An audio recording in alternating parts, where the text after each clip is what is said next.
only you are lying on your bed. There are so many people that are walking around, but they are sleeping. There are so many people in our community, they are sleeping, they can't see. Are we together? Verse 15. Be very careful then how you live, not as unwise, but as wise. Be very, very, very careful how you live. Not as unwise, but as a wise person. As children of the light. Are we together? Amen. Don't just live your life anyhow. When you take a decision, before you execute that decision, sit down. What are the consequences of this decision I've made? That is how wise people live. Amen. Are we together? Amen. You don't just jump, say, okay, I'm going to do it. What are the consequences? You have a wife, you want to propose to another girl. Sit down. What are the consequences? The consequences are that you will end up embarrassing yourself at the end of the day. Amen. Hallelujah. Amen. You are working in a company. The check is given to you 20,000. You are tempted to add 10. You see that what are the consequences? Because it has long-term consequences. When you are fired, your children will suffer. Are we together? So be careful how you live your life. The enemy is around. The devil is not far. And he doesn't need anything external to fight you. He will use what you already have, what is already in you. That is what he is going to use. Is it anger? Is it lust? Is it gossip? These are the things he will use to destroy you. Amen. So Jesus said, the prince of this world came to me, but he has nothing within me. Hallelujah. Amen. How many of you have television in your house? How many of you know television? Lift up your hand. You know television. How many of you use remote control to control your TV? You see, there is a device which is built in the television. And the same device is built in the remote. So you will not see any cable, but when you press the remote, you are able to control the TV. You understand? The same thing applies either to the Holy Spirit or to the demons. So when the Holy Spirit comes and he found its sensor in you, it uses you automatically. Amen. It prompts you, wake up and pray. You can ask the woman about what happened to her just 3 days ago. The Holy Spirit will prompt you, get up and do ABCD. You know what I'm saying? When the enemy comes, it's the same. When his property is in you, he will prompt you, go and steal. Propose to that girl. Hallelujah.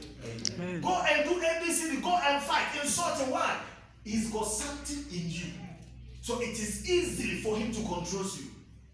So why don't you fill your spirit with the Holy Ghost? Hallelujah. Amen. Yes, read on. Making the most of every opportunity, because the days are evil. He said, make the most of every opportunity that comes to you. Why? Because the days are evil. Me meeting you is an opportunity.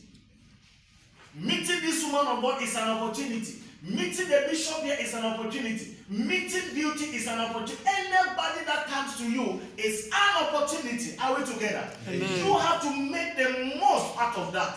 Amen. Because God sent people into our lives for a purpose. Amen. And we are interdependent on each other. You can't make it alone. If you have a vision and you don't have people to support that vision, you will die nicely and be buried with your vision. Are we together? Yes. So it's my responsibility to find out why did this woman came into my life this time around. Why did God send Mr. Zimba? Why did God send my brother? There is a purpose. Are we together? So you have to make the most out of that. Amen. Hallelujah. Amen. When I met the woman of God, man of God, if I am to open my ear to the world, today the vow will not be born. Because people interpret issues differently. And whatever anybody do not understand, misinterpretation is what follows. When they don't understand you, they will misinterpret you. Are we together? But you as a child of God must stay focused, knowing why You exist, then you make the most of every opportunity that comes your way. Hallelujah. Amen. Don't live like unwise. Live like a wise person. Read on. Therefore, do not be foolish, but understand what the Lord's will is. Therefore, do not be foolish. If somebody said, do not be foolish, it's not an insult, it's an advice. Hallelujah. Amen. If somebody calls it, don't be silly, it is not an insult, it is an advice. It means you are about to do something silly, so don't do it. Amen. It means you are about to do something foolish, so don't do it. It's an advice. So the word is telling us this morning, do not be foolish. Because the foolish woke up and they do things anyhow. Are we together? The foolish person does not acknowledge God. But you cannot really function in this world and become who you are supposed to be if you disconnect yourself from your maker. It is impossible. When you take the fish out of the river, what happens? It dies. Because that is its source of life. When you uproot a tree from the ground, what happens? It dies. When you disconnect yourself from your maker, automatically you are dead. You can't function properly. So do not live as foolish people. Praise the Lord. Amen. But before I conclude this morning, I want to leave a question with you, which we will discuss further in the coming week. Read for me Genesis chapter 15.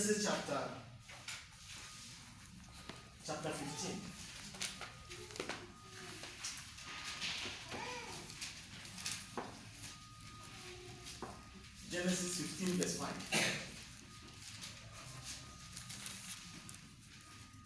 The Bible reads, He took him outside and said, Look up at the sky and count the stars. If indeed you can count them, then he said to him, So shall your offspring be. May God bless the reading of His word. Thanks be He to said God. He took him outside. He took who? Abraham. He took him outside and said to him, Look up and count the stars. If indeed you can count it, so shall your descendants be. You see, the story of Abraham was that it came to pass when God called him. He said, Leave your father and your mother's house to a place that I will begin to make you great. And the Bible says he obeyed and he departed. But any time God will visit Abraham with his promise, I am going to make you rich, Abraham will complain. You've never given me a child. This and this is not there. You have given me money. There is a black. Who is going to inherit my estate? So Genesis 15:5, the Bible said God took Abraham outside. Abraham was having a tent mentality. Are we together? Because any time the man of God moves, he will pitch a tent. Then he will stay in the tent with his family. When you have a tent mentality, your world is limited to that tent. Okay? You can't see beyond the tent. For instance, if a child is born in this room and you've never taken that child out, probably they are 10, 15, 20 years, they may think this is the size of the world. Are we together? So they are limited. So Abraham was having a tent mentality until God brought him out. He said he brought him outside the tent. He said, now lift up your eyes and count the stars. And Abraham began counting the stars and he could not count them. He said, so shall your offspring be. Amen. The question I want to leave with you this morning is, what is your tent? Hallelujah. Amen. What is your tent? Everybody have a tent in their life. Everybody. There is something that is limiting your power of reason. Probably it may be the family background. The family that you are coming from can be a tent for you. This is how my father lived. This is how far he has gone. So this is how far I will go. But that's a big lie. Are we together? Sometimes the people that surround you can be your tent. Because when you make a move, they discourage you and bring you back. When you decide to try something, they tell you can't make it. Because this community, this cannot happen. They become your tent. The biggest tent, each and every one have an ignorant. The Bible says in Hosea, chapter 4, verse 6, my people perish, not because of lack of food, not because there was no water, but because of ignorance.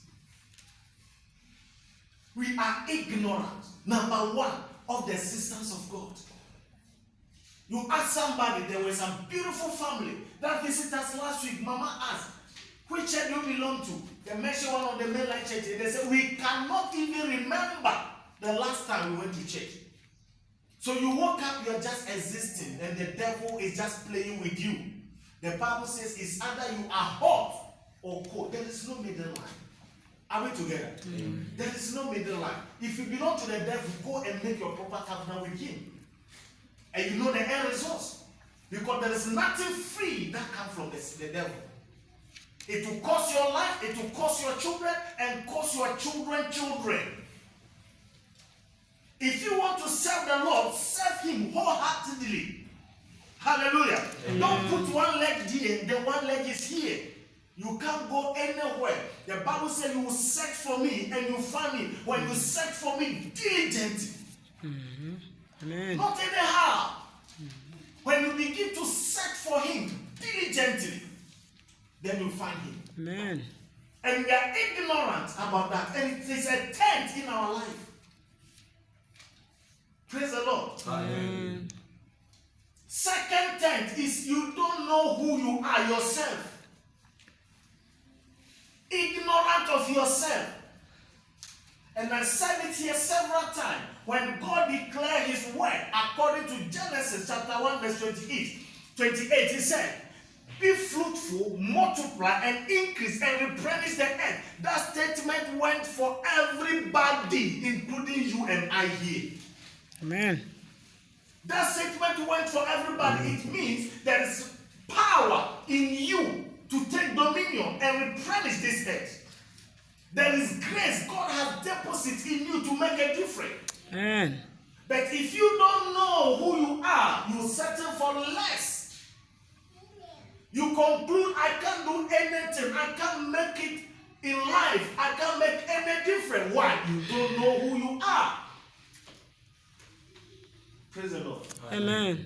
That's why the other week and last week I was asking, who are you exactly? And when we went to the workshop yesterday, the woman of God was asking the same question, who are you? You need to know who you are. The greatest loss since the beginning of this work was the loss of identity. Hallelujah. Amen. We all know that God is omnipresent. It simply means that the man is at one place and everywhere at the same time. Why should God come to the Garden of Eden and begin to ask, Zimba, where are you? Was that not a question? It was a question. God asked Adam, where are you? Does it mean that God ceased to be omnipresent? Does it mean that God was not able to see where the man was standing? No, nothing can be hidden from God. Amen. David says in Psalms 139, if I hide myself in the ground, your hand will find me. If I decided to go into the sea, your hand will find me. If I hide in the darkness, he said, with you, there's no darkness. Everything is light. Then why did he came to the Garden of Eden and he began asking, where are you, Zimba?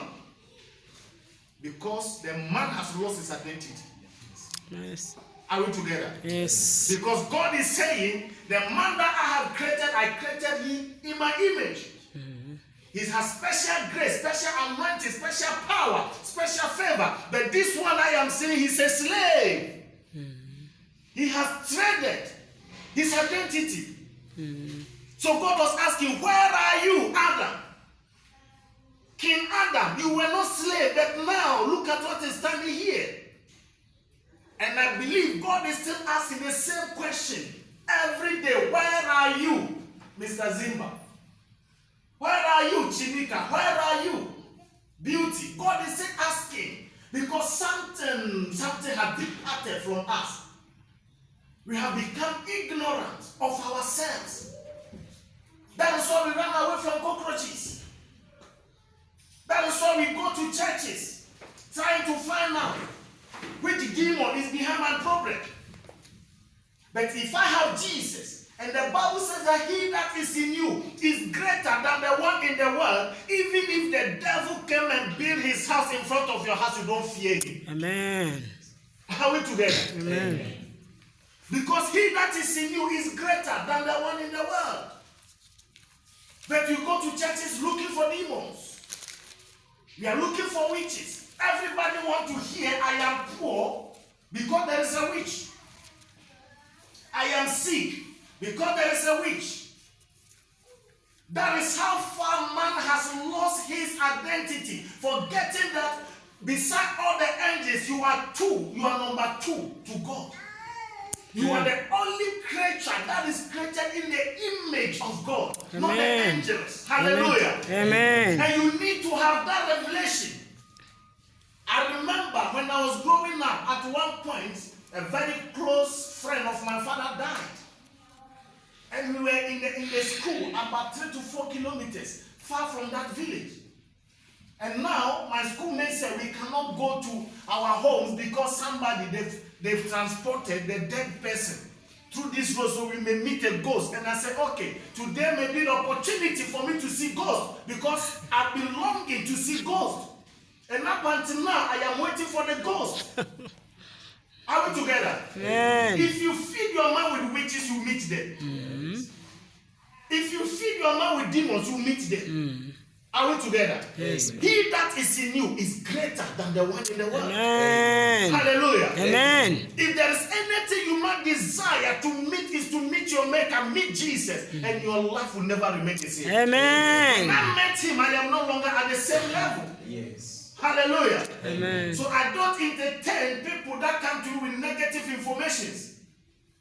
Feed your computer with the right information. Amen. And you begin to deliver the right information wherever you go. Amen. Are we together? Because what you have is what you give.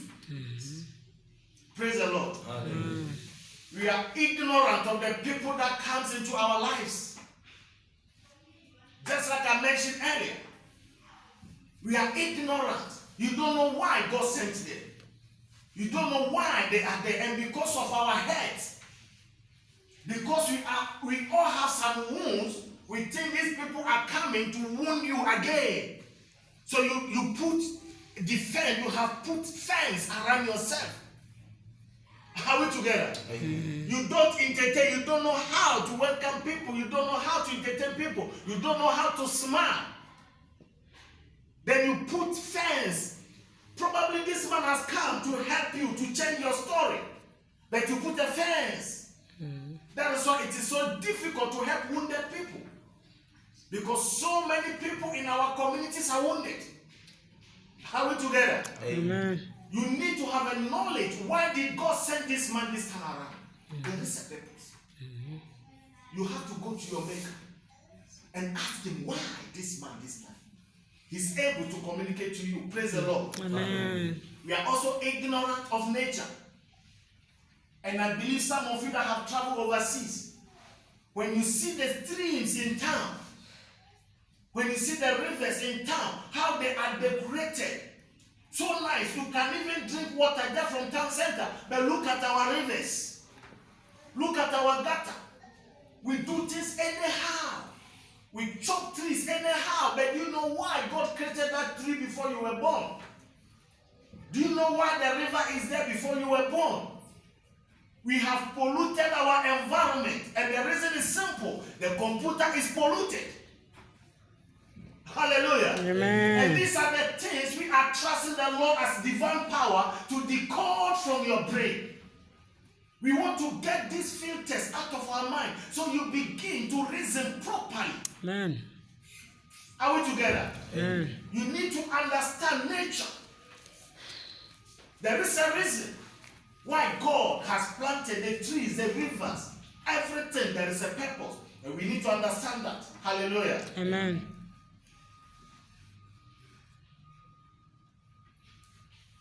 I want us to read Proverbs chapter 19, verse 2.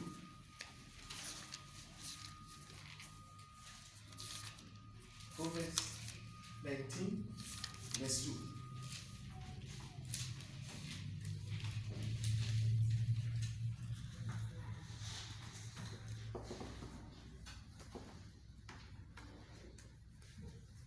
The Bible reads, Desire without knowledge is not good. How much more will hast feet miss the way? Hallelujah. Amen. How many of you have dreamed? I want to see your hands. I will not ask you any question apart from confirming that you have a dream. How many of you have a dream? You have a vision. Okay, so all the people at back there. Okay, why half? Your vision is half? Your vision is not full. If you have a vision, let me see your hand fully. Glory to Jesus. Everybody has a vision, isn't it? Amen. Everybody has a dream. And I remember in school they asked, who do you want to become a pilot? You want to become what? A soldier. You want to become what? A teacher. You want to become what? That is a desire, isn't it? That is your desire. And the Bible is saying desire without knowledge, it profit nothing. So if you have a dream, that is what Habakkuk chapter 2, the Bible says, write down your vision and wait for it for an appointed time. You see, I was saying the other time, that appointed time is not in your power to control. That appointed time is in the hand of God to control. It is within that appointed time that you begin to acquire the knowledge so that you can manage that big dream that you have.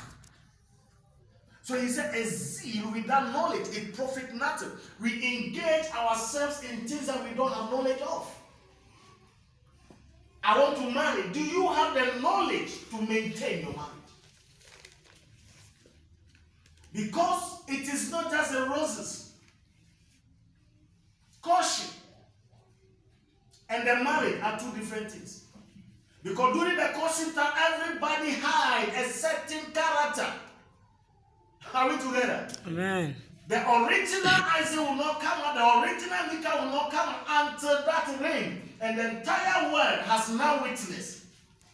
But do you have the knowledge to maintain in times of crisis? I want to start a church. Do you have the knowledge? Hallelujah. Amen. So the Bible is saying, a zeal without knowledge, it profit nothing. This is why we have introduced the mentorship plan. Because our dream is that sooner than later, everybody here must have a business. Amen. But whatever business you may engage in, first of all, acquire the knowledge. Amen. Are we together?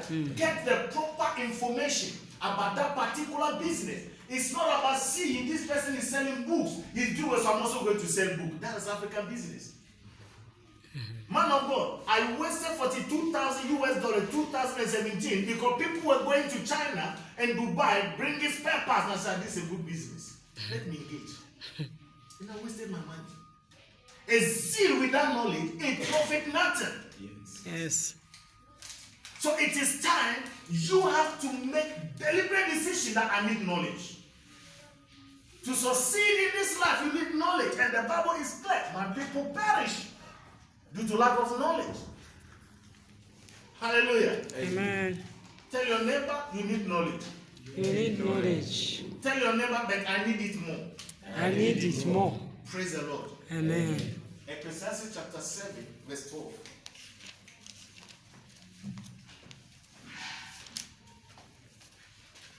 Ecclesiastes 7, 12.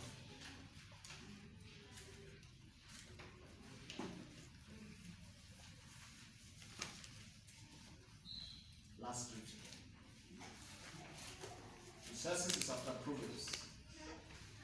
Let's go to the middle of your Bible, you find Psalms. After Psalms is Proverbs. After Proverbs is Ecclesiastes.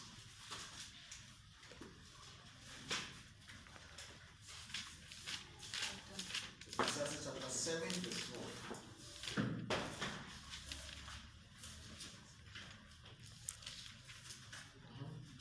And the Bible reads, wisdom is a shelter, as money is a shelter. But the advantage of knowledge is this: wisdom preserves those who have it. Hallelujah. Here, the Bible has combined wisdom and knowledge. And he said, wisdom is what? It's a shelter. It means it protects you. When we talk of shelter, shelter means something that protects you. So when you have knowledge, you have a shelter. You have something that protects you. When you have that knowledge, you don't just take decisions anyhow. And I want to take this opportunity to speak to the beautiful girls in our ministry. Don't just follow something in the name of money. You will destroy your future forever. Are we together? Somebody comes to you in the name of sugar daddy. Hello? Their children are schooling overseas. Their children are in university. Then they approach you. I have money. Don't you need money? I can change your story. Then you follow that demon only to trade the dream that you have today. Only to change your destiny forever. He said wisdom is a shelter. Knowledge is a shelter. You have to live your life to please your maker in heaven. Hallelujah. Amen. You have to live purposefully. Man of God, you don't know how proud we are with you. Anytime we meet, we discuss you. Especially after visiting the mansion that you bear without money. Because it is not money that builds house. If it is money that builds house, we know people with money but they don't have house. You agree with me? Yes. It is wisdom that builds house. Hallelujah. Amen. There are people you meet in society, you know that these ones, they are so responsible. They live their life with purpose. Knowledge is a shelter. So from today, begin to look for that shelter. Hallelujah. Amen. So some of us, we refuse to go back to our ignorance. We need more knowledge from above. Amen. Because the Bible says that one day is like 1,000 years before the Lord. And 1,000 years is like a day before him. It means when you begin to seek him, when you begin to search for him, when you begin to look for that knowledge, God is able to change your story within a week. Amen. Glory and honor be unto his name. Amen. Amen. Any question?